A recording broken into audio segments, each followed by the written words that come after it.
Il n'y a que 6 millions de vies dans ce pays d'Asie centrale qui est parsemé de chaînes de montagnes majestueuses qui encadrent des steppes où les chevaux courent librement. Les traditions sont profondément ancrées au Kirghizstan, malgré les assauts d'idéologie venus d'ailleurs. Un régime tsariste sanglant, 3/4 de siècle de règne soviétique, le raz-de-marée de la consommation à l'américaine et, plus récemment, une montée de l'islam radical ne sont pas venus à bout des rituels de ce peuple nomade. J'ai la grande chance, encore une fois, d'être accueilli dans l'intimité de gens qui s'apprêtent à vivre des moments importants, chargés du poids de la tradition. Comment il s'appelle? Bakay. Bakay.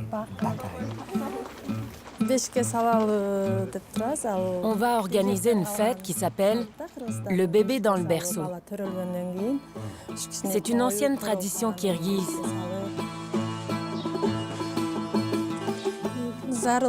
Quelques mois après la naissance du bébé, on organise cette fête.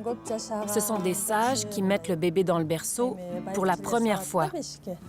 Elles donnent leur bénédiction au bébé et lui souhaitent plein de bonheur. C'est pour recevoir leur bénédiction qu'on organise cette fête.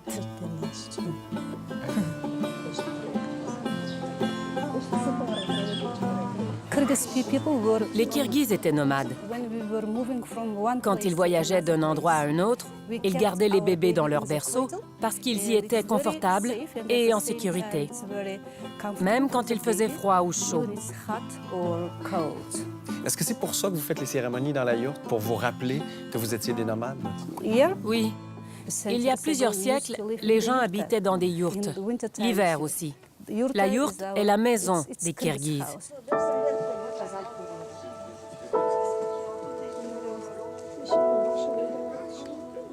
Qui d'autre va être là? Il va y avoir ma mère, mes tantes et ma sœur.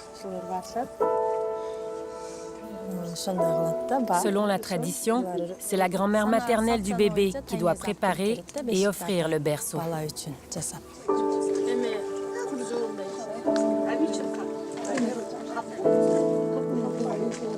Est-ce que je peux vous demander votre âge?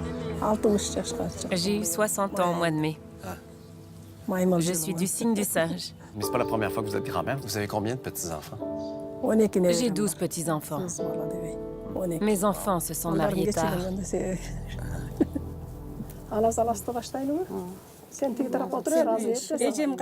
Assois-toi à côté de la dame. Dans la culture kirghize, c'est quoi le rôle de la grand-maman? Elle a un rôle important. On aide nos enfants à élever leurs enfants. Les enfants travaillent, alors on garde nos petits-enfants et on les élève. Respecte la femme qui a coupé ton cordon. Respecte la terre sur laquelle a coulé le sang de ton cordon. Et respecte ta mère qui te donne son lait blanc. Comment soigner les bébés dès la naissance? Comment nourrir? Comment habiller? Comment porter? La grand-mère, oui, a le rôle de professeur. Tu prends le coton et tu le positionnes bien pour ne pas faire mal au pénis du bébé. Tu le places bien, tu fais un petit trou avec ton doigt pour que le pénis soit bien positionné. Parfois, on met un peu de beurre. Comme ça, c'est bien préparé. Ce tissu s'appelle keptugé. Si le bébé fait caca, tu l'enlèves, tu le laves, tu le sèches et tu le remets. Il faut toujours allaiter du côté droit du berceau pour que le bébé ait un bon sommeil.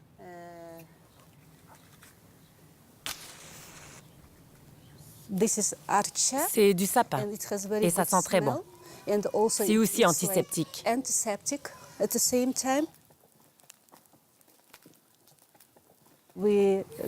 On fait le tour du berceau en transmettant de bons vœux pour éloigner le malheur.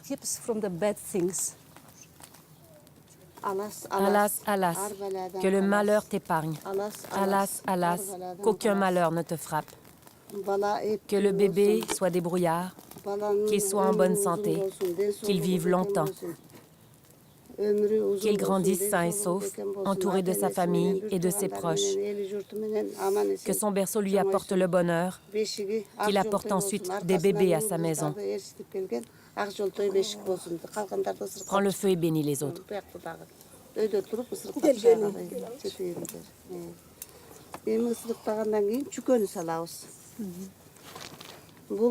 Après la bénédiction, on va mettre des osselets dans le berceau. Ce sont les jouets du bébé. On va mettre des osselets dans l'espoir qu'ils apportent des frères au bébé. On met également une hache pour que le bébé soit habile, qu'il soit travailleur et débrouillard, pour qu'il soit une bonne personne et qu'il soit également utile pour son peuple. Que ton berceau soit ferme, qu'il te porte bonheur, soit en bonne santé, ait une longue vie, qu'il y ait la paix partout, soit un enfant heureux parmi ton peuple. Est-ce que les osselets tombent sur le côté droit? Côté droit? Encore une fois. Elle demande Ongo, Ongo, ça veut dire à droite, et nous répondons Wahong Hong, ce qui veut dire oui à droite. C'est un bon présage.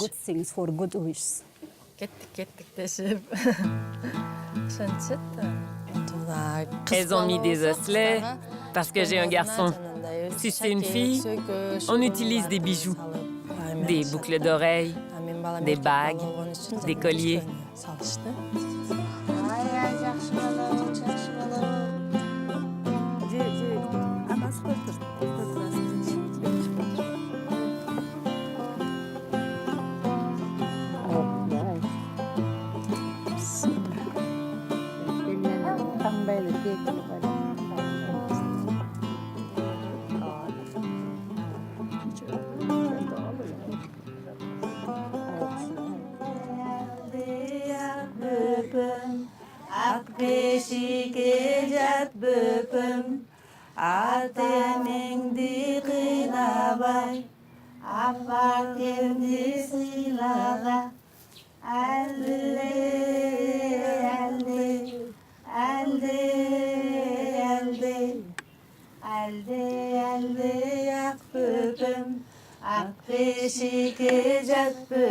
On souhaite santé, succès, toutes les bonnes choses pour le bébé, pour leurs parents, qu'ils soient sages, travailleurs, beaucoup de connaissances, la paix, qu'ils ne pleurent pas beaucoup, qu'ils doivent obéir ses parents.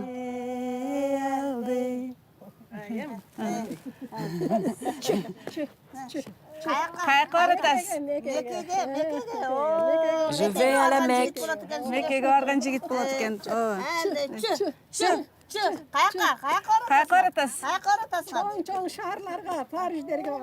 On va à Paris.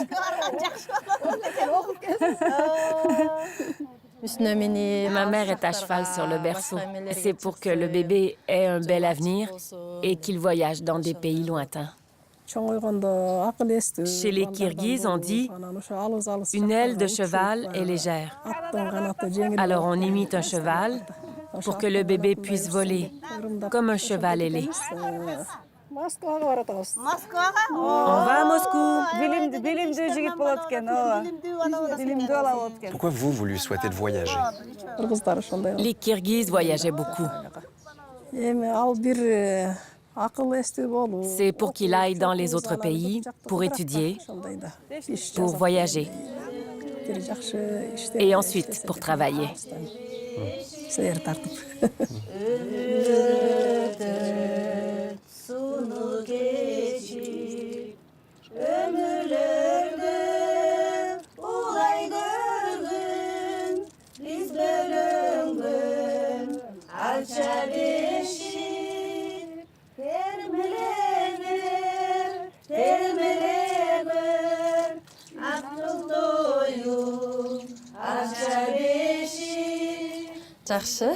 Parfait.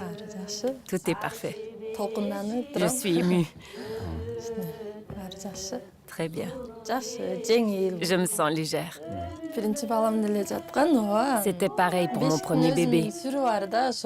Mais quand même, l'effet de cette cérémonie me remplit d'émotions.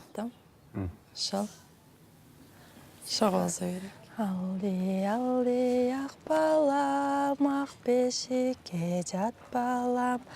Алди алди илаба, енекеңді қинаба. Алди алди ақ балам, ақ бешікке жат балам. Сал сал сал билек, сары майды май билек. Ça me rend heureuse, parce que ça fait partie de notre culture. Nous préservons celle-ci depuis des siècles, et cette cérémonie fait partie de notre vie.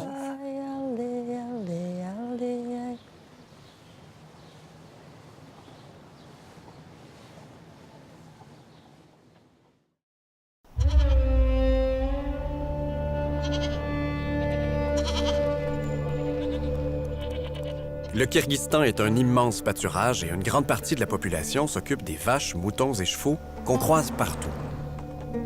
Et il n'y a pas si longtemps, on avait de la difficulté à passer à travers les longs mois d'hiver sans chasser du très petit gibier.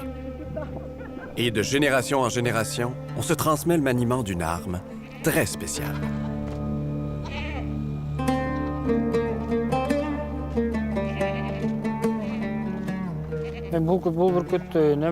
J'ai commencé à m'occuper de lui quand il était tout petit. Plus il grandissait, plus mon intérêt à m'occuper de lui grandissait aussi. J'ai commencé à me poser des questions. Comment est-ce que je dois le dresser? Est-ce que je dois chasser avec lui? Je m'intéressais beaucoup à lui. Il a commencé à grandir. Cette activité me plaisait beaucoup. C'était comme tomber amoureux d'une jolie fille. J'ai beaucoup réfléchi à son nom. J'ai demandé conseil aux fauconniers, mais leurs suggestions ne m'ont pas plu. Alors je l'ai nommé moi-même, Suluke.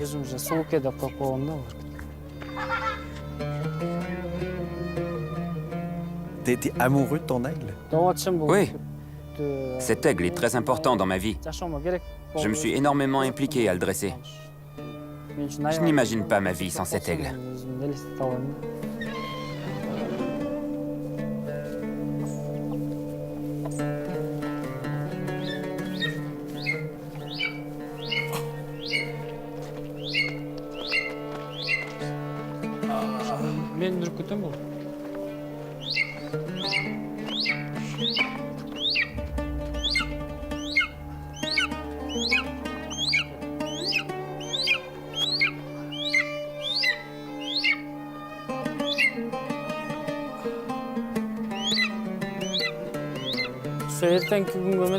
Je suis très ému pour demain. Il y aura tous les grands fauconniers. Je dois passer toutes les épreuves. Je voudrais que mon aigle vole et chasse. Je voudrais obtenir le titre de fauconnier et entrer dans les rangs des grands fauconniers. Je suis très, très ému. Est-ce que je peux te toucher? Oui. Oui.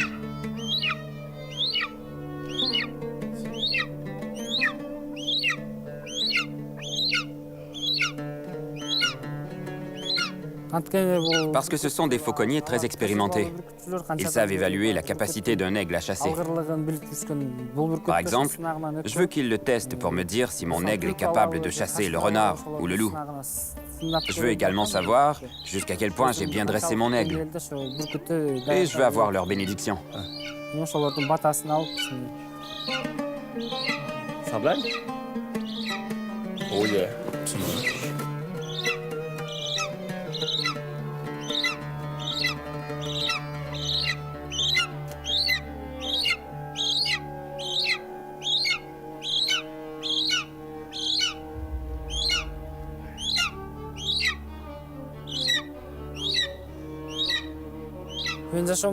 C'est un important changement pour moi.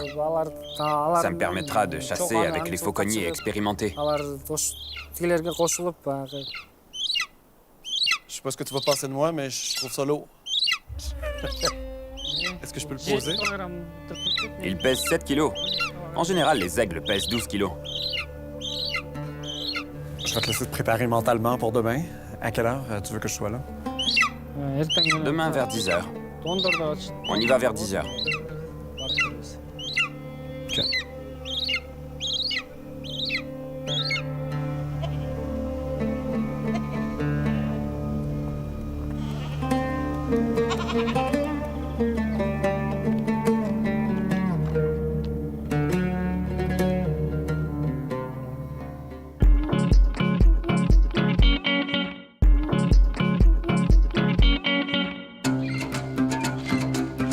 Nour Sultan et son aigle se connaissent depuis très longtemps, mais il ne peut pas accéder au statut de chasseur sans subir un examen devant des fauconniers expérimentés.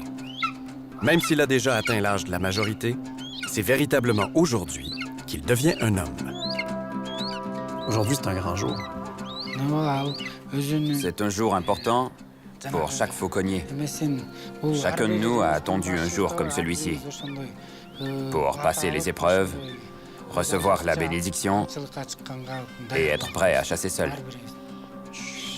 Tu es calme.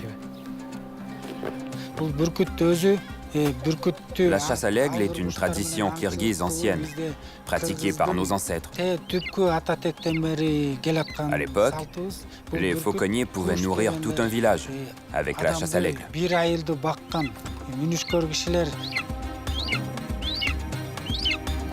Ah oui, juste comme ça.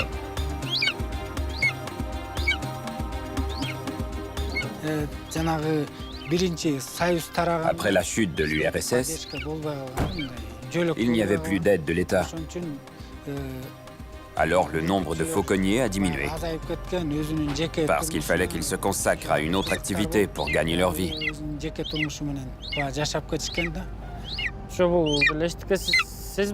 Il sent la présence d'une autre personne et entend une voix étrangère. C'est pour ça qu'il n'arrête pas de faire du bruit.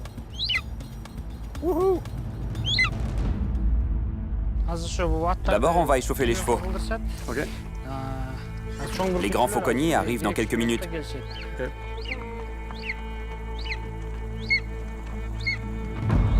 Moi, j'ai pas de cheval.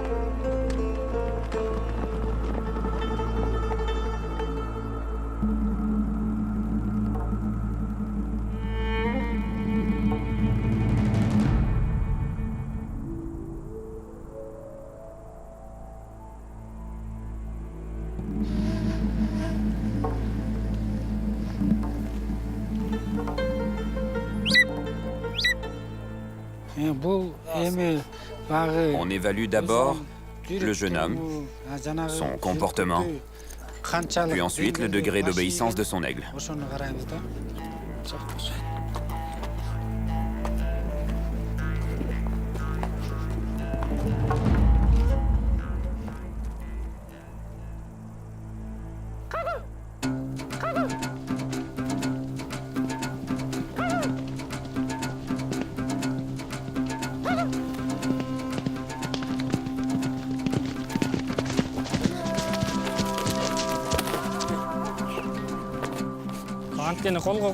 Dresser l'aigle à venir se poser sur mon bras exige beaucoup de travail.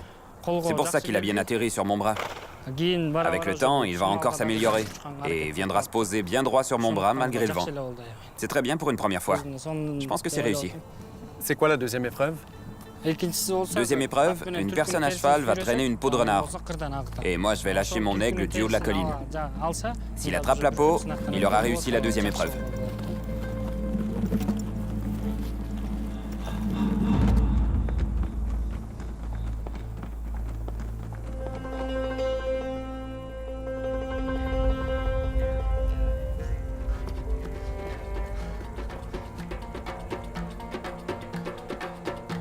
C'est parti! Aïe! Allez, vas-y!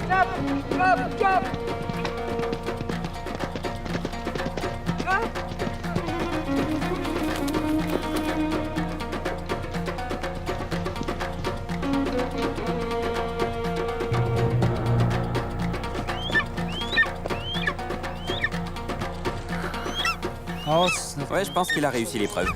C'est bien, il n'a pas lâché le renard jusqu'à ce que j'arrive. Il a réussi à attraper la proie malgré la vitesse du cheval. Je pense que j'ai réussi cette épreuve.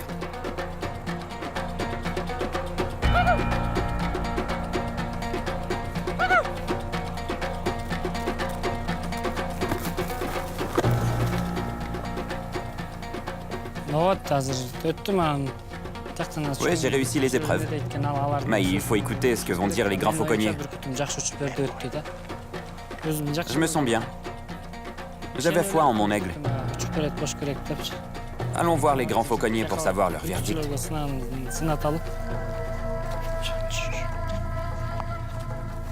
Donne-lui ta bénédiction. Merci beaucoup.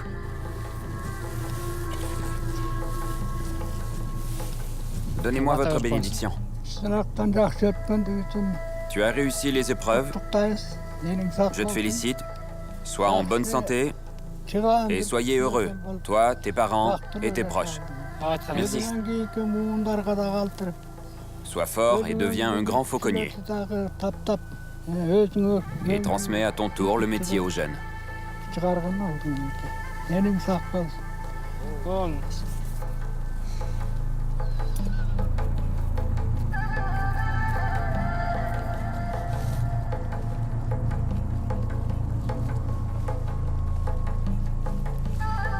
Je suis heureux. J'ai réussi les épreuves. Mon aigle a très bien volé. Et maintenant, j'ai rejoint les rangs des grands fauconniers. Je suis heureux, ému. Je commence à me considérer comme un grand fauconnier. Du calme, du calme. J'ai l'impression que mon aigle est ému également. Il a envie de voler.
Les traditions kirghizes ont été solidement ébranlées pendant le dernier siècle.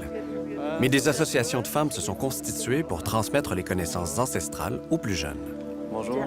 Ça passe bien sûr par l'enseignement de l'artisanat et des rituels de passage comme celui d'un mariage qu'on a gentiment préparé juste pour moi. Qu'est-ce que vous allez faire aujourd'hui?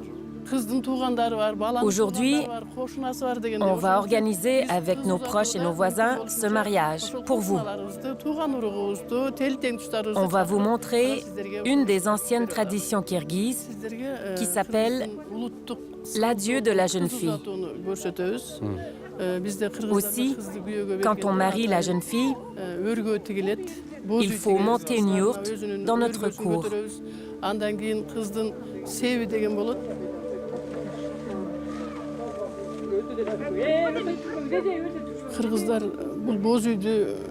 Depuis des siècles, les Kirghizes utilisent la yourte.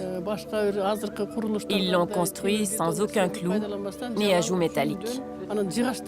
Tout est en bois, sauf la couverture qui est en feutre et en cuir.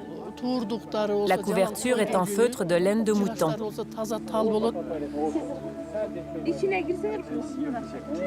Comment ça se passe ici, le mariage? De nos jours, les gens se marient s'ils s'aiment. Ils se fréquentent, sortent ensemble et apprennent à se connaître. Ensuite, s'ils pensent qu'ils sont faits l'un pour l'autre, ils le disent à leurs parents. Les parents du marié doivent payer quelque chose pour cette fille, car elle vient s'ajouter à la famille. Traditionnellement, ils offraient du bétail, mais aujourd'hui, les gens donnent de l'argent. Vous, est-ce qu'on a payé pour vous? Oui, ils ont donné un cheval, plusieurs moutons et de l'argent. Vous avez coûté un cheval? Oui.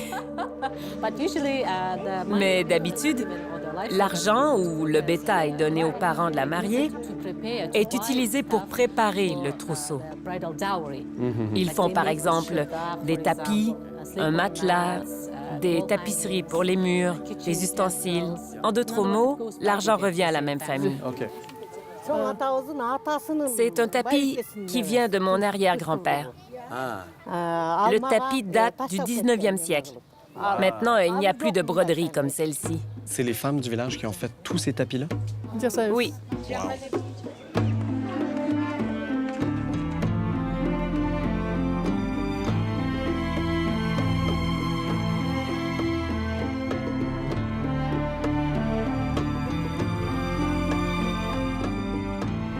Il y a une montée de l'islam ici dans le pays, comme dans le reste de la région. Est-ce que ça menace votre culture, ça? Oui. Oui, bien sûr. Il y a un danger. Si on perd nos traditions, notre peuple va disparaître. Je pense qu'il y a un vrai danger de perte d'identité. Si on ne lutte pas pour garder et continuer nos traditions. On n'est que 6 millions de Kirghizes. C'est pour ça qu'on doit se battre, pour garder notre identité et perpétuer nos traditions.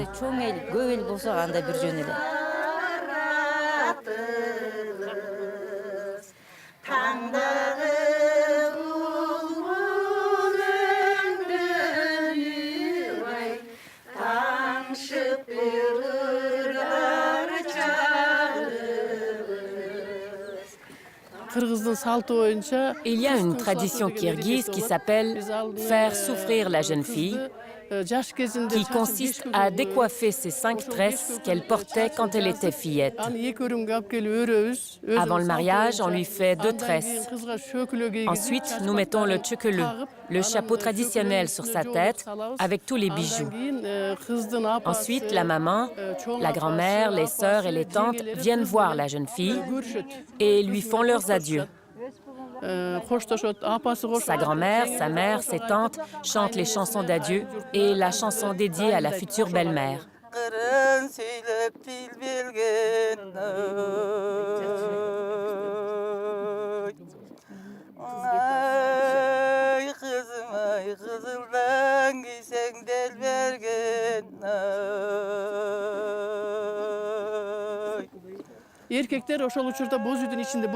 Pendant tout ce temps, il n'y a jamais d'hommes dans la yourte.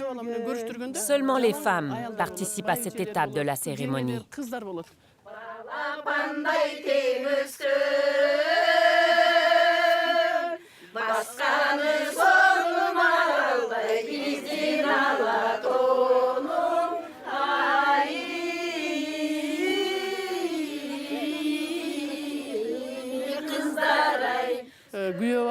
Le marié vient voir sa future femme avec des cadeaux. Il donne ces cadeaux aux tantes de sa fiancée. Puis, il soulève le voile pour voir le visage de sa future femme. Et là, il lui dit qu'elle est belle.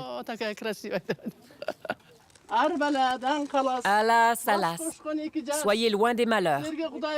Que Dieu donne une longue vie aux jeunes mariés. Oh Dieu, offre-leur le rire d'un bébé.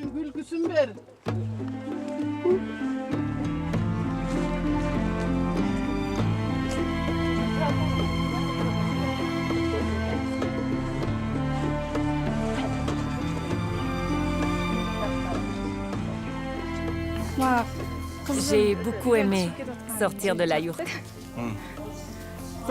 Ça donne envie de pleurer. J'avais vraiment l'impression de quitter ma maison. Pour vrai? Oui. бай кылсын, бауыр кылсын, Кудай тилеген эртек алыңыз, ач көздөн, жаман сөздөн алыс жүрүңүз. Vous, votre mariage, est-ce que c'était comme ça? Je me suis mariée à l'époque soviétique. Il n'y avait pas de cérémonie dans la yourte.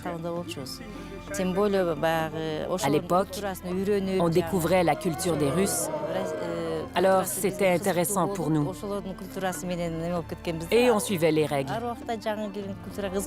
Maintenant, nous sommes en train de faire renaître nos propres traditions.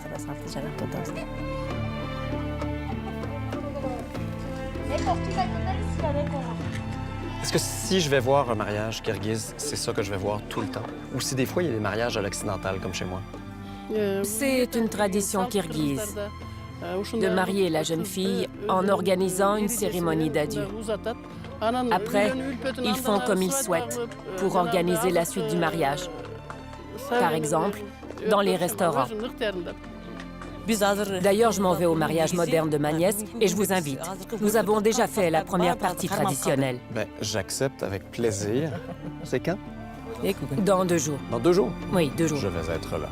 Ça me fait plaisir. Merci beaucoup.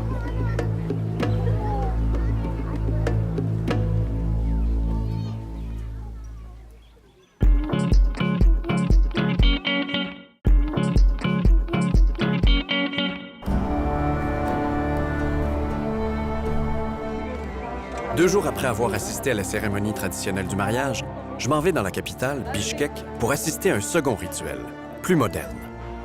Mondialisation oblige, les mariés veulent une cérémonie à l'occidentale avec des robes à crinoline et des grands banquets.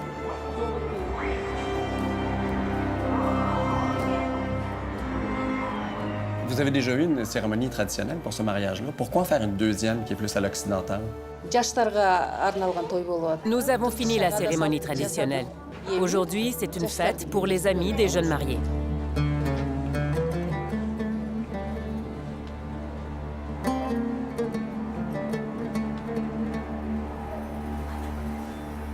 Comment ça s'est passé pour vous, la cérémonie dans la yourte? J'étais vraiment très émue. Par contre, je me posais beaucoup de questions sur mon avenir, sur la cérémonie et surtout si j'allais plaire à ses parents.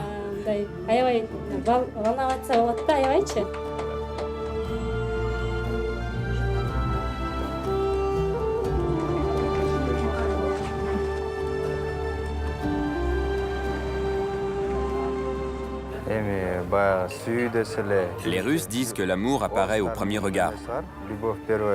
Pour moi, l'amour ne se résume pas à un seul regard.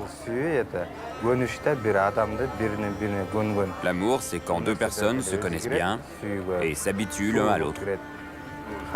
J'aime beaucoup son caractère, sa beauté et son comportement.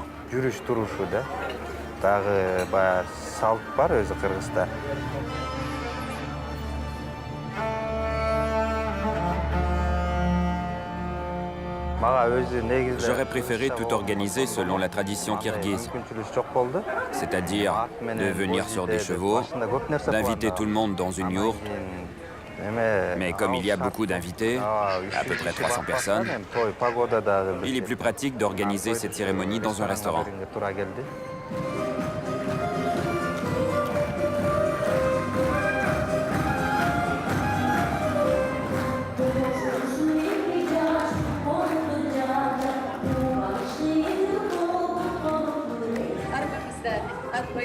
Bonjour, chers invités et chers jeunes mariés. Nous sommes heureux de partager avec vous votre bonheur.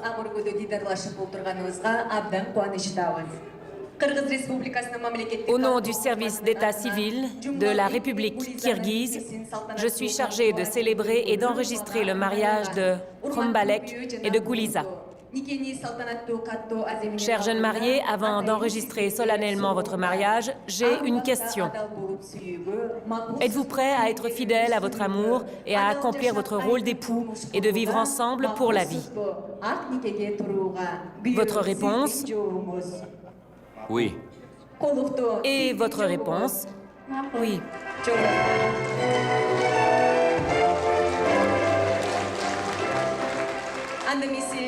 Chers mariés, je vous invite maintenant à signer le registre de mariage.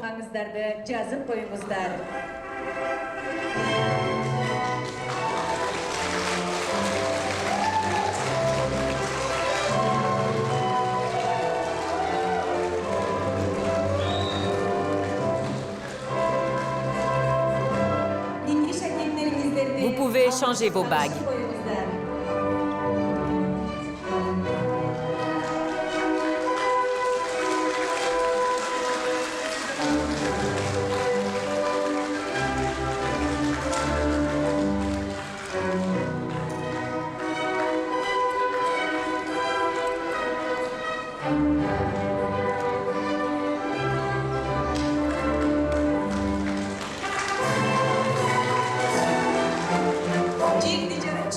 Je vous souhaite une heureuse et longue vie de couple.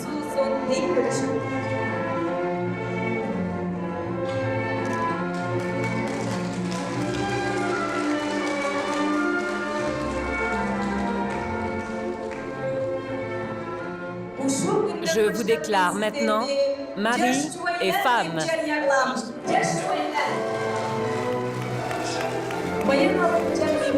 Vous êtes maintenant unis pour la vie. Soyez heureux et ayez beaucoup de succès. C'est un mariage vraiment à l'occidental. Est-ce que vous avez peur que ce genre de mariage-là élimine le premier? Non. Avant, il y avait un danger. On avait oublié nos traditions kirghizes.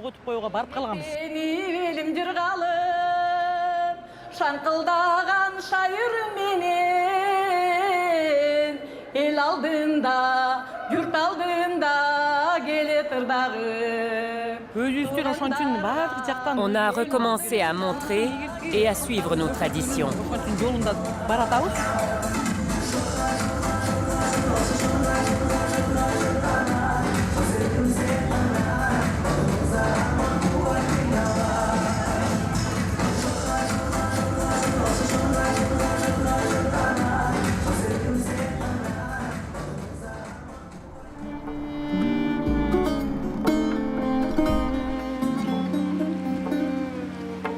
Dans les régions rurales du Kyrgyzstan, lorsque quelqu'un vient à mourir, on expose son corps dans une yourte traditionnelle et les femmes soulignent le passage dans l'au-delà par des lamentations. Le deuil dure une année entière, au terme duquel un festin est offert. C'est ce qui se passe aujourd'hui chez Janibek, dans le village de Ukterek.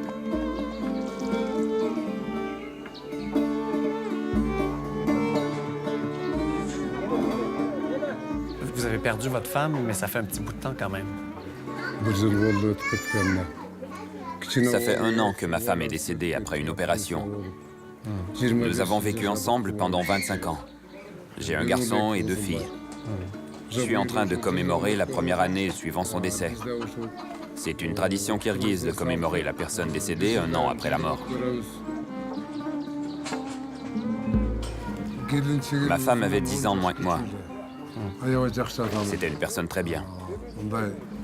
Elle était toujours de bonne humeur, généreuse. Je suis triste qu'elle ne soit plus là, mais c'est le destin.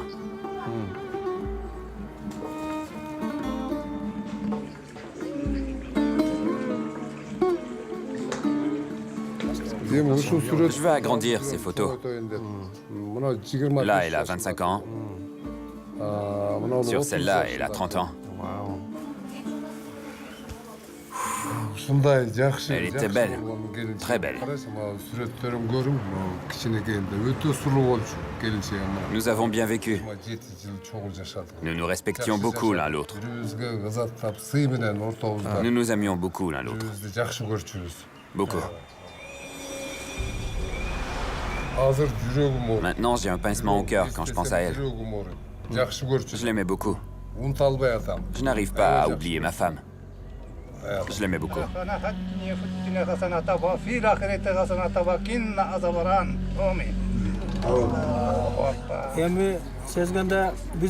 C'est difficile pour nous.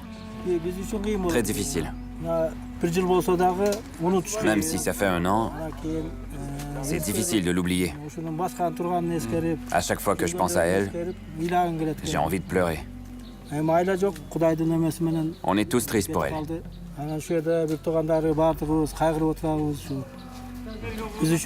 C'est dur de perdre sa sœur. C'est ma belle-sœur. Elle était une bonne personne. Elle s'occupait bien de ses enfants et de son mari.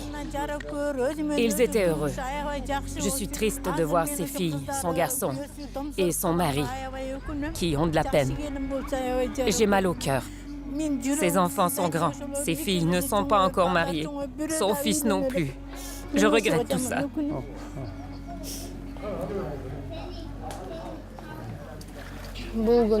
Aujourd'hui, c'est une journée très dure. Ça fait 1 an qu'elle n'est plus parmi nous.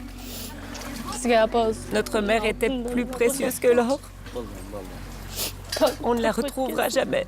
Personne ne sera une mère pour nous.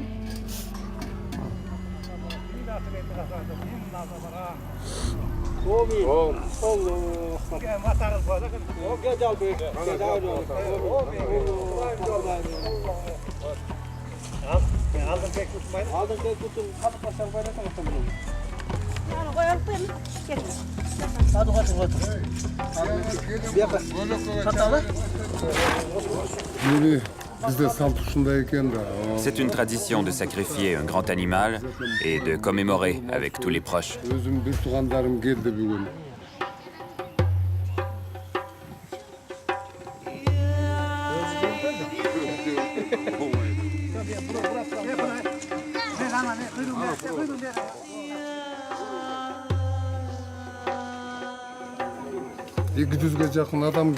Demain, il y aura environ 200 personnes. Je dois les accueillir. Ce sont les amis, les proches, les collègues de ma femme. Ils viennent pour la commémorer. On doit tout préparer pour demain. Là, on a sacrifié la vache. Après, on doit préparer la viande pour leur donner demain.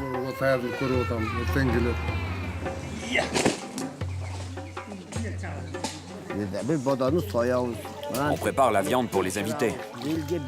C'est la tradition kirghize. On va préparer cette viande. D'ailleurs, vous avez du sang sur votre chapeau.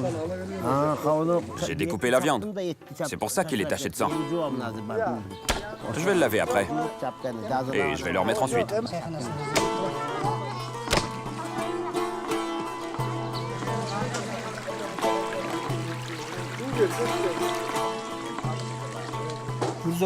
Demain matin, on va aller au cimetière.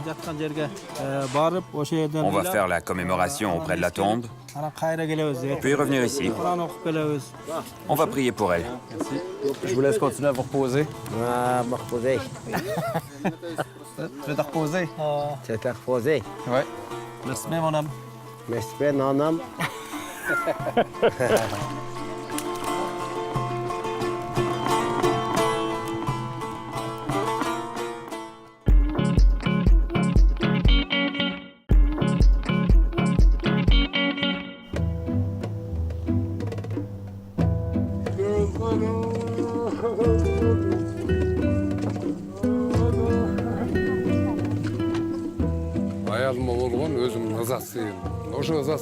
Je me suis occupé de sa tombe, de ses funérailles.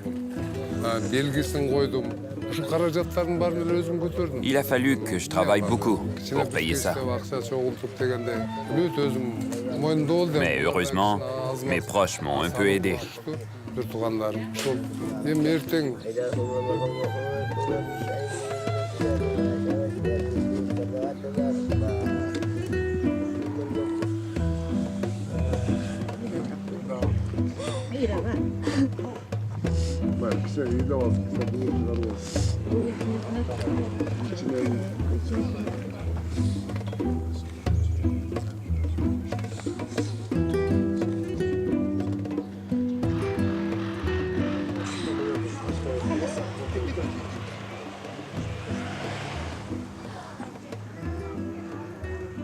Les femmes se réunissent pour pleurer la disparition de Orosine il y a 1 an.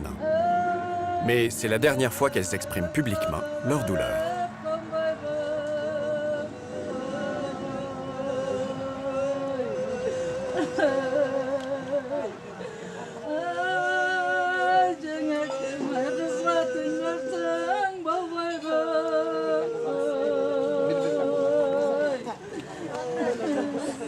Pour signifier que le deuil est terminé, on se couvre avec des vêtements blancs. Les hommes aussi viennent se lamenter pour une dernière fois.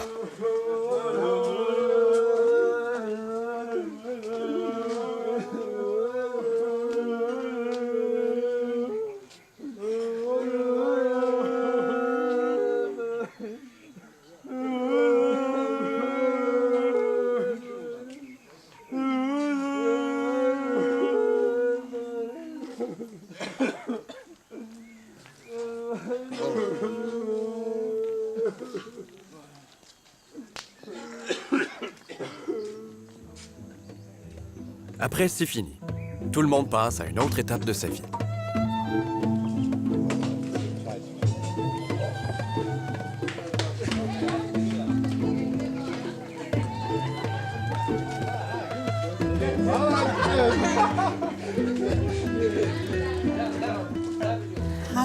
Mon frère est encore jeune. S'il veut et si ses enfants l'acceptent, il peut se remarier. Il doit également continuer sa vie. J'oublierai jamais ma femme. Moi, je vais pas me remarier. J'y pense même pas. Parce que j'ai 2 filles, je dois m'occuper d'elles. Je dois les marier. Je dois également marier mon fils. Je dois tout faire pour eux, parce que ma femme n'a pas pu vivre jusqu'au mariage de nos enfants.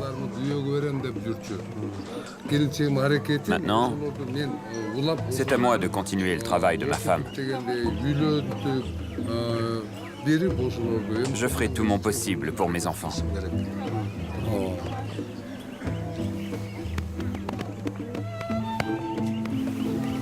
Merci.